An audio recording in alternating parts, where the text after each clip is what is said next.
मैं आपसे जानना चाहता हूं कि ये जातिवाद और सांप्रदायिकता, भेदभाव और छुआछूत, ये राजनीतिक तौर पर किस स्टेज पर है? देखिए, देश की आज़ादी 20वीं सदी में मिली थी हमको और आज हम 21वीं सदी में यहाँ पर चर्चा कर रहे हैं और 15 अगस्त कल है, हम जब आज़ादी का जश्न मनाएंगे।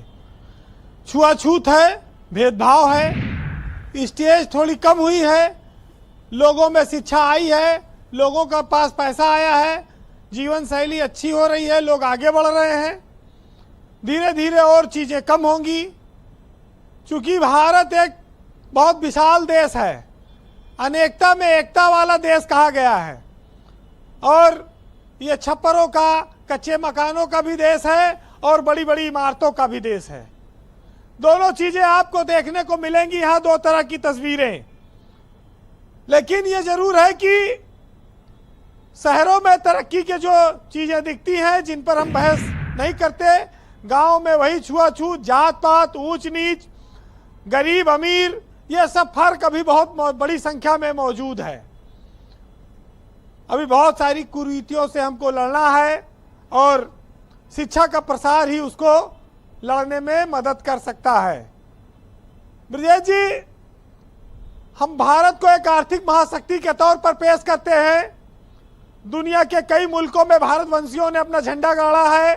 अमेरिका और इंग्लैंड में प्रधानमंत्री और राष्ट्रपति तक बनने वाले लोग हैं।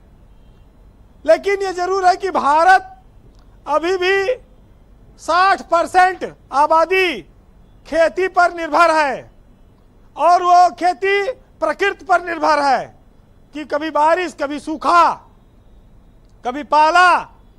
तो ये चीजें आज भी इस देश के लिए बहुत समस्या बनी हुई हैं।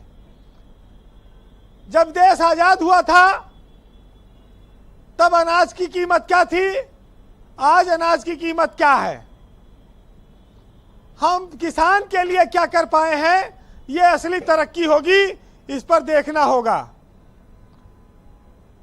ब्रजेश जी, संविधान हमारी ताकत है, सबको समानता का अधिकार देता है, बड़ी बड़ी उपलब्धियां हैं, हमने चांद पर भी झंडे गाड़ दिए हैं और ये भारत को आर्थिक महाशक्ति के साथ साथ वैज्ञानिक स्तर पर भी आगे ले जाता है। हम किसी से पीछे नहीं है, कोई राष्ट्र भारत को घूर कर, आंख दिखाकर जा नहीं सकता है और कई सारे ऐसे वाकये आए हैं जिस पर भारत ने करारा जवाब दिया है। लेकिन भारत के लिए जो सबसे बड़ी चुनौती है वो सियासत है, जो अपने फायदे के लिए लोगों को जात पात में बांटती है, जात के आधार पर लोगों को टिकट देती है, धर्म के आधार पर भेदभाव होती है, रैलियां होती हैं, बड़े बड़े मंचों से ऐलान होता है और सिर्फ इससे कि हमको इसका फायदा मिल जाए। आज इस देश में किसान के साथ साथ 80 करोड़ लोगों को मुफ्त राशन भी दिया जा रहा है।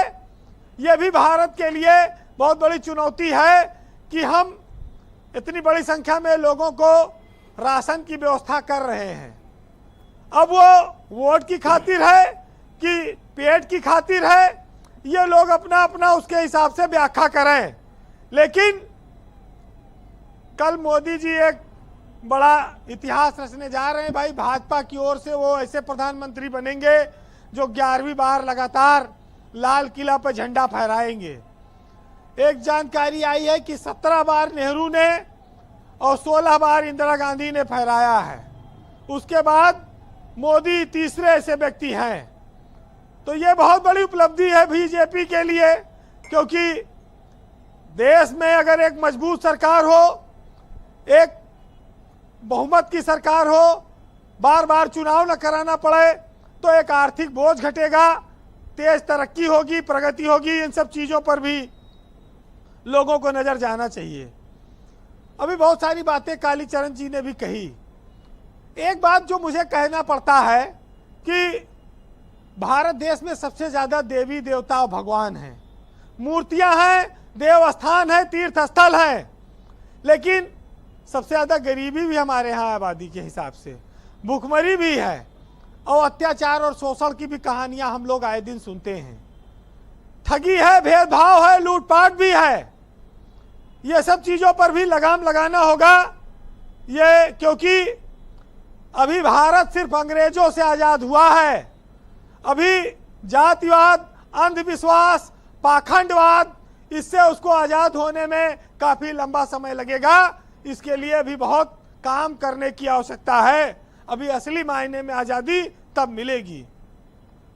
वैसे ब्रजेश जी, अपने यहाँ एक बड़ा अच्छी बात कही जाती है कि हम उस बदनसीब समाज का हिस्सा हैं जहां सुंदरता का पैमाना सिर्फ गोरा रंग माना गया है और बुद्धिमत्ता का पैमाना अंग्रेजी भाषा मानी गई है जी। और पढ़ाई का जो पैमाना है वो सिर्फ अच्छी सरकारी नौकरी जो पाता है वही सबसे अच्छा पढ़ैया है। ये जो पैमाने बने हैं, ये शिक्षा व्यक्तित्व का विकास नहीं करती है। इसको बदलना होगा और ये देखना होगा कि इस देश में शिक्षा को कैसे सस्ता किया जाए, इलाज को कैसे लोगों को सस्ता किया जाए। गरीब आदमी भी अच्छे से इलाज करा सके। अब तो इलाज बहुत महंगा हो गया है जी। शिक्षा बहुत महंगी है। इस पर भी लगाम लगाना होगा क्योंकि इसी से सारा देश चलता है। वैसे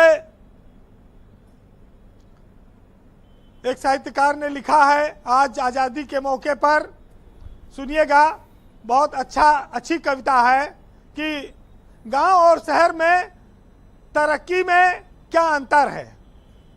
कि अच्छी थी पगडंडी अपनी, सड़कों पर तो जाम बहुत है, और फुर्र हो गई फुर्सत अब तो सबके पास काम बहुत है।